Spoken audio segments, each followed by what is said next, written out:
So hey guys, welcome back to another video. What I thought I'd do out in the snow today was a winter tree ID video. And this video was kind of inspired, it was actually a challenge put out by Mitch on his new Native Survival community page. So I know not a lot of people like to spend money or can't afford it or whatever, but I went ahead and got a year subscription to that channel. He's a buddy of mine, happy to support him, and he does good videos, you know. So I'm on board over there. There's quite a few people over there. If it's something you can afford, I'd certainly recommend it. But anyways, he did a video on winter tree ID, and he kind of put a challenge out, you know, to identify trees in your area, your local woodland or whatever, and identify these trees at a glance, you know, from a distance. And that's what I'm doing here today, so hopefully you stick around, and like I said, hopefully you'll head on over there and subscribe to the Native Survival community channel as well. So first tree, not to be Mr. Obvious, but I mean you can't really miss these, can't really mistake them, right? So right in the center up there we have the infamous white birch tree.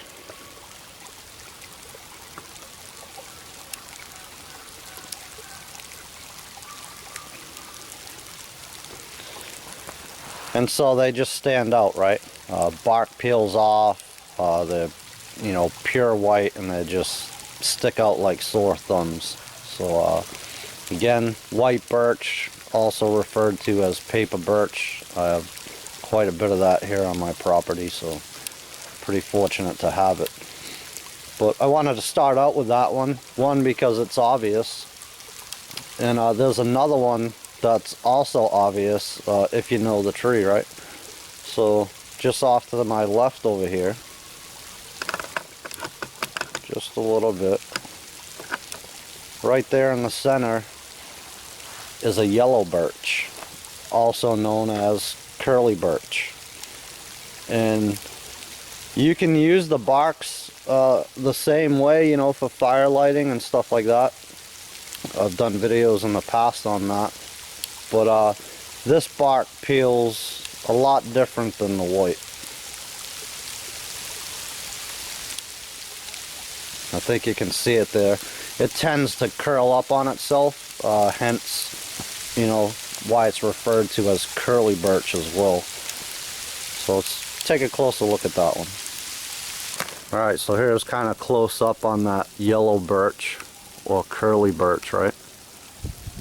And just look at how that bark curls up, opposed to, I don't know if you're familiar, all of you at least, with the white birch or paper birch, but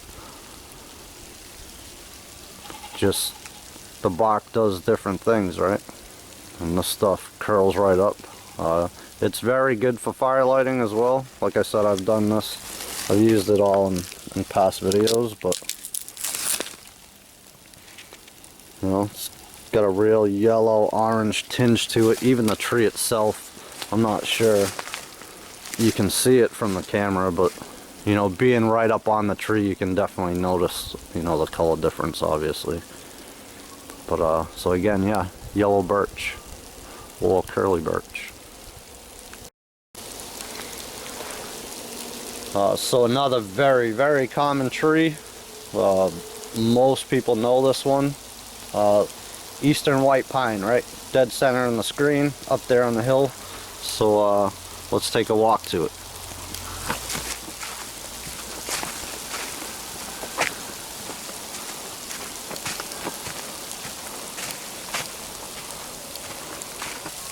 Alright, so this tree, again, really needs no introduction. I'm just kind of adding it in because I want to show you a couple more in the same type of family, right? But you can't really mistake these.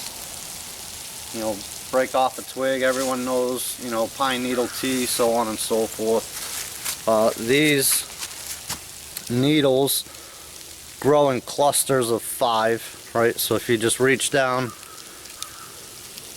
to the little twig or branch they're growing off and pull off one cluster and then count them, Make sure I get just one cluster. There should be 5 needles there. That one's stuck together. And they're alright. Just pull that one off. They're stuck there together with some sap. So you have 5 needles, right? Eastern white pine. I think actually Mitch talked about this, I think, in his video. Don't quote me on that. But this is a fairly old tree. You can see the bark on it is real rough. But as saplings, they're pretty smooth barked. But again, they're just real soft needles, you know, kind of long. And you can definitely see that from a distance, you know. So, and again, why I chose this tree, because I wanted to get into a couple other ones that can be a little tricky to identify from a distance, you know. Alright, so just behind, you can see the beech trees. I have a lot of beech trees on my property, but they're the ones with the leaves on them still, right? But there's a little, very young tree, almost a bush, just to the left of it, right here. There's one. And then behind it, there's a bigger, you know, conifer, pine, whatever you want to call it. Same family, but those can be tricky, like I said, to identify from a distance. And just looking at it from here, it looks, at least the bigger one, you know, like a Christmas tree shape. So that could be, you know, a few different trees. It could be any multitude or species of spruce, which is probably what it is, but we'll see once we get up closer. Depending on how it grows, I mean, there's a bunch of trees around this. Hemlock, it could be that. It could be a fir. So, you know, again, it's hard to say for certain from a distance. I mean, I could sit here and certainly guess and say, well, yeah, that's a spruce, just by the overall shape of the tree. But you really have to go take a look at the needles on it and the bark. So that's what we're going to do now.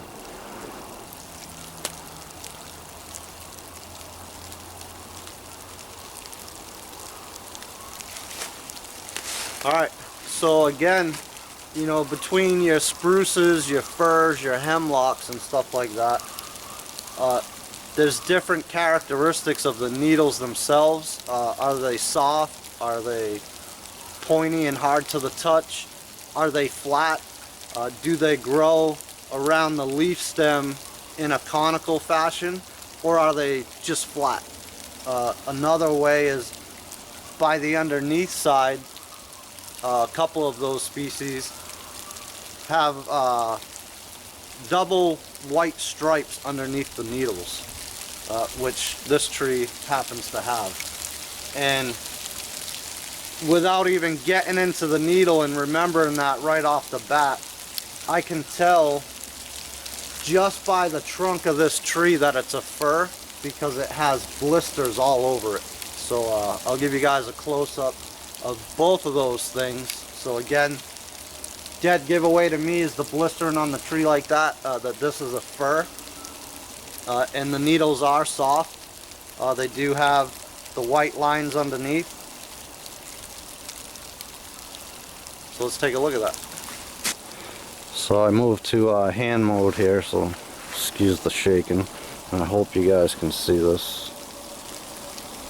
This is the underneath of the needle. And I think you can see they have double white lines underneath them. So that's fir, and hemlock does that as well. So the dead giveaway, like I was saying, to me, move around here and try not to get wet, is these blisters on the tree right here. So you can pop that. Just got sap all over my finger. So this is certainly a fir tree. Just rubbed it off there. And not a hemlock. But again, the needles are pretty similar on both of those trees. On the hemlock, though it has, you know, the same white stripes underneath as this fir does,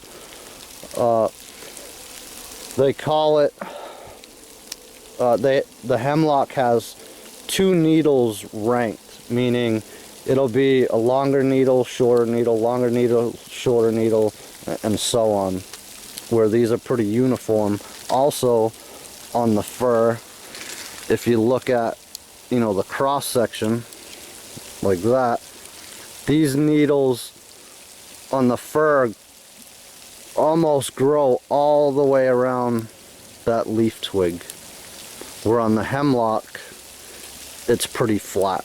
You don't get that. This isn't a conical, you know, like a spruce really, but you can see looking head on that it kind of grows all the way around it, where the hemlock, they'd just be growing flat out from either side.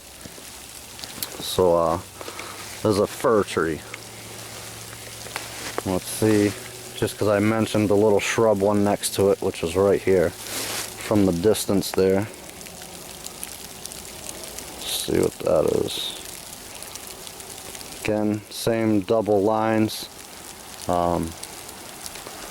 Just looking at the trunk of it, this is another fir, is what it is. So probably, you know, stemmed from this big tree, seeds falling or whatever. But same exact patterns on the needles and so on. So a couple of those, actually 1, 2, 3, 5 of them right there in that little section. Alright, so you can see right there, dead center of the screen, pretty good cluster of trees right there. We have 3 white birch, we have a yellow birch to the right side with the orange bands on it, and we have the beech there, obviously, a little sapling just now, but pretty good clump of trees right there, right? Alright, and so from a distance, again, clearly white birch there, can't miss that thing, sticks out like a sore thumb. I can see the beech in the background, there's some right here off to the right. But you get the beech there with the leaves still on it. We have another conifer tree right there, and again from here, I'm not sure. Could be a spruce, could be a fir. I'd have to get a little closer and check the needles out and stuff. But what I can also see from here that I'm not sure you can with the camera just yet. See if I'm even pointing at it. This tree right here, with you got the black there. We'll take a walk up on that. That's certainly an oak, and it's a red oak. And how I can tell right away is by the grooves in the bark. The red stands out right in beneath it, and I can see one even further up. This one's kind of leaning out into the road, so you get this black one, so it's the one right next to it. It's kind of leaning out. That's also a red oak, so and I can see that one even better than this closer one. So let's take a walk up there, and just because I know the area, it's not really fair to you guys, I guess, but there's a clump of trees, you know, so we got a red oak over here, but there's a clump of trees right in the mix here that is unique to the north here, and I wanted to talk about those as well. And they actually happen to be white ash, so we'll talk about that. But let's go take a look at the red oak, and we'll just walk to that so I can show you. I think Mitch touched on this in his video as well. I don't think he showed one, but I think he certainly mentioned it. But there it is. I'm not sure you can see the red in there inside the grooves. Look right here. So that's a red oak, and then the other one is just behind this one with the moss on it. That one right there leaning out. And I could pick that one out from quite a distance because it's really red.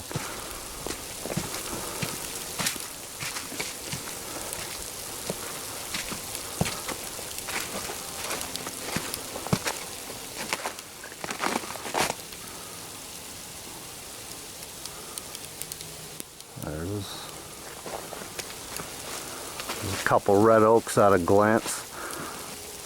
So, and then I mentioned the ash, right? So just inside these 3 trees right here are ash. These 2 bigger ones and then this one smaller one. And then I told you it was in between those oaks. So just over here, you got a big clump of 4 trees all right here. There's also ash. So let's talk about that. Alright, so the white ash. This is kind of reminiscent. I mean, a lot of time that I spent in Ohio, you know, they have a lot of tulip poplar down there. And this tree kind of reminds me of that. Like, look how high up those things are before there's any branches. And then even the bark, to me, is pretty reminiscent of tulip poplar. But this is certainly white ash. And the bark is so unique. And once you know what this stuff looks like, you can certainly pick it right out, you know, even from a distance. Like, look at how bizarre that bark is. Really deep in pattern. Just really, really cool. You know, just awesome looking.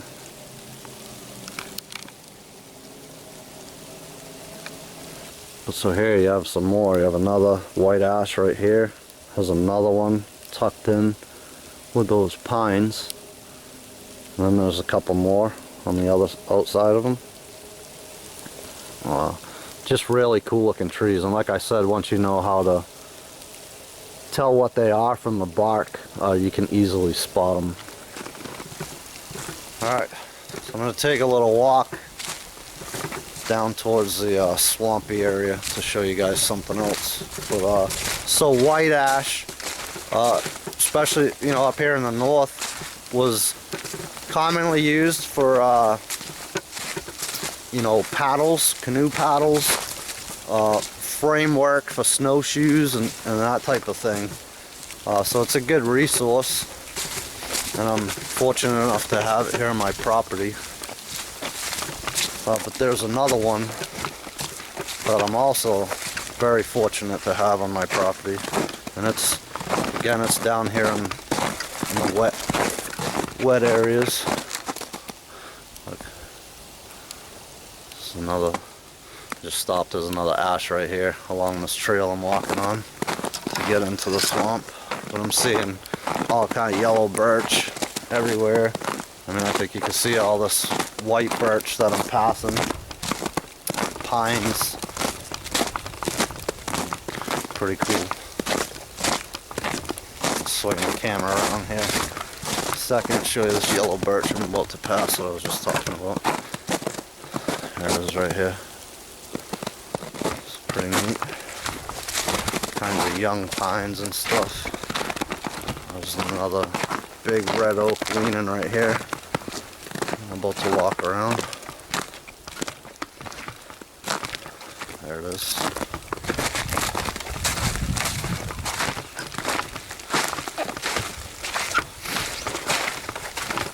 So yeah, I have, I'm not trying to brag or anything.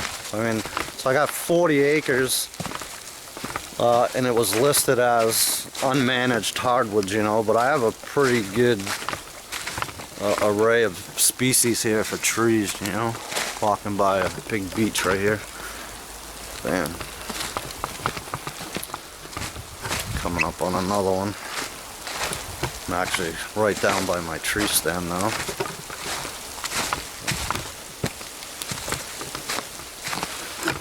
Right here, another big beech. I think I showed this in videos before. Check out that oak tree. The thing is enormous. How old that thing is. Say it's got to be 4.5 feet just in diameter. Big tree.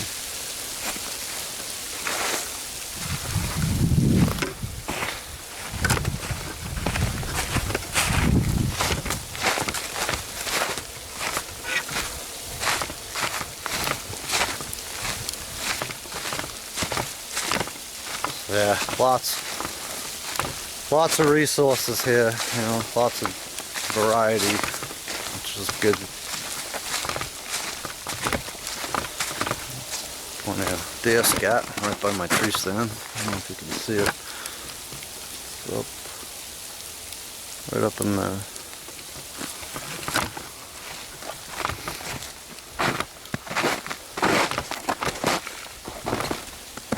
Plenty of deer tracks.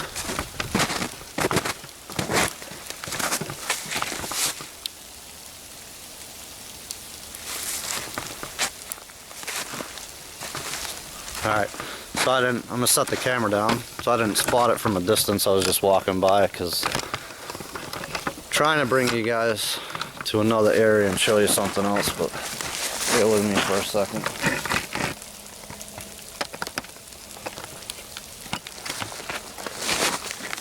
I'm just walking by this tree, which is actually a hemlock, and I'll just break off one of these little branches and show you what I mean by the needles, right? So again, on the back side, hope you can see that. So you get the two white stripes, right?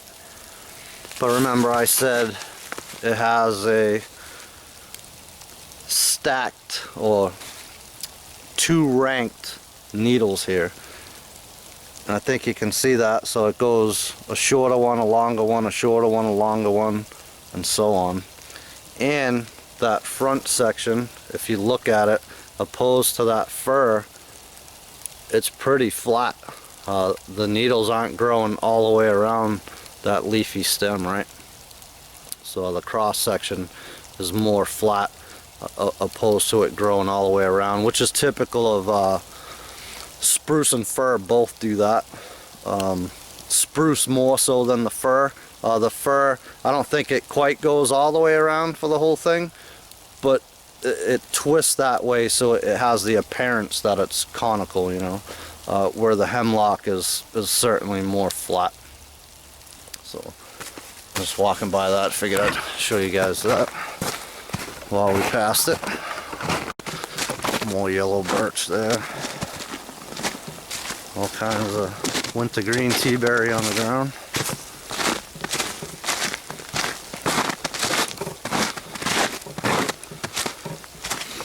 Might get a little thick in here as well, so I'm have to shut you guys down and make my way over to these other trees, but we'll get a shot from a distance so I can show you what it looks like. So let me go ahead and do that, and we'll see you guys when we get there. Alright, so from a distance, I'll just take a look over here first. Looks like a spruce right here, but anyways, some more yellow birch in there, right? Cool. Beech. Some pine right here. Pretty neat. But what I'm really looking at is this tree right here. So pretty similar to the last one I showed you, right? Look how far up that goes before there's any branches. Interesting. And then I can see another one, this one way out back there, same tree. And then up a little closer is this little guy behind this. It looks like a spruce. There's another one right there, little guy. So let's go take a look at that bark.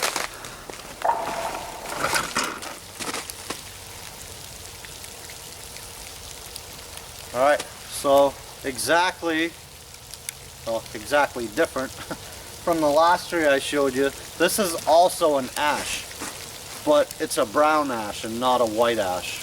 And I'm looking at a couple more just behind you that I didn't see at first from a distance. But I want to walk around and show you a couple different ones.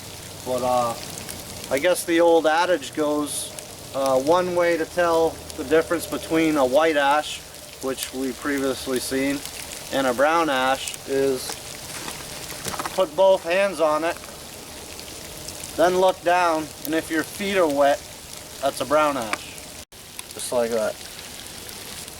The white ash that I showed you guys prior to these was actually up on a hilltop. We're down in the swamp now, so again, you know, put both hands on the tree, look down. If your feet are wet, brown ash. Alright, so again, I got the brown ash here. There's two just over here, probably better examples than this one actually. We'll take a look at those two. There's another one just behind you guys. But I saw on the brown ash, the bark, again, it has those deep grooves in it, right? So it looks very similar, almost identical to the white ash in some cases. But again, we'll get to them other two examples that are a little better. But the bark tends to be real, like, corky in texture. I don't know if you can see that. You certainly can't feel it like I can. But it's very corky. Obviously, it's growing in a wetland, right? So, telltale sign of the brown ash. And what they're used for, which is huge up here, is pack baskets. So all your weave-ins and your splints and stuff like that typically come from a brown ash, at least here in the north. Let's take a look at this other couple of examples, and I'll just bring you right over here. Sorry about that. Now, like, look at the bark on that. Again, like, very, very corky looking, just bizarre, right?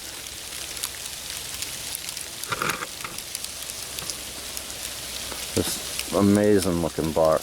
No, here was the other one just behind it that I was telling you about. There's another one right there. Same bark. Huh. There's another one there in between these two pines. I'm not sure if you can see it. Where's that little pine? So just after these two pines, like right in the middle there, there's another one.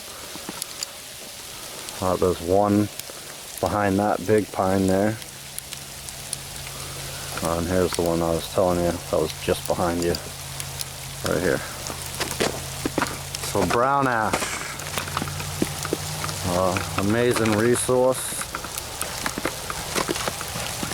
And again, I'm fortunate enough to have this on my property. Very fortunate. I'm out of here. Got fatwood.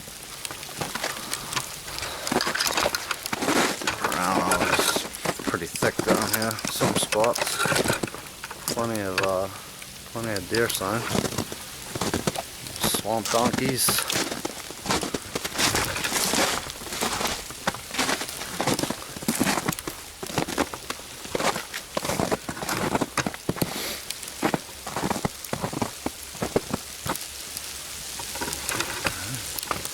Snowing pretty good. Prior to coming out here, huge flakes. Huge. Might have to start a fire. Do survival so I don't die or something. Just kidding.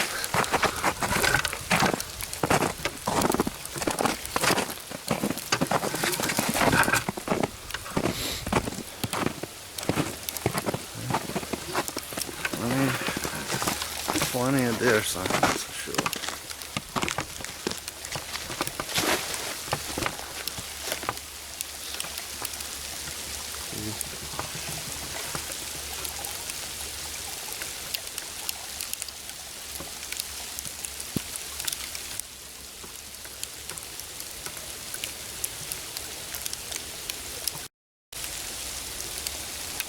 There's a pretty good size birch there. You don't see too often.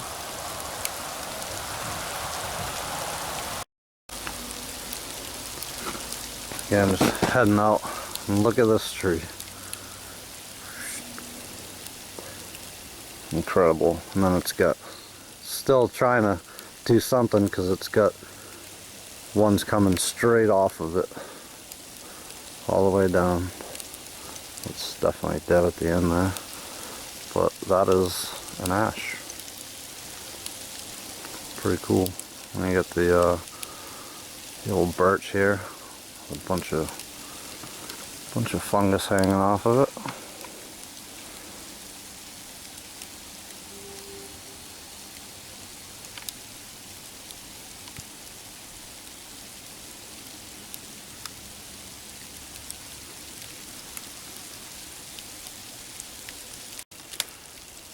Alright guys, so thanks for joining me for this winter tree ID video. Again, I'm shooting this inspired by Mitch from the Native Survival Community page. But he was just trying to encourage people to get out there, you know, and identify some trees in the winter time in your area. So I thought I'd oblige. It was fun. Had a good time walking around, checking some things out. Hopefully shared some new stuff with you guys. If not, no big deal. That is what it is. But yeah, thanks for watching guys, and looking forward to the comments and checking out what I've missed so far on the community page. So till the next one, take care. Alright, so if you remember, right, here's the pine we talked about, right? Pointed out the white birch there and so on. So this is right off the main trail heading back out, you know, to the classroom here at the Woodsman school. But look at these two white ash. Enormous. You usually get these things like meeting up right there. This white ash kind of went that way. This tree's growing around it this way. Look how big those things are. White ash. Nice.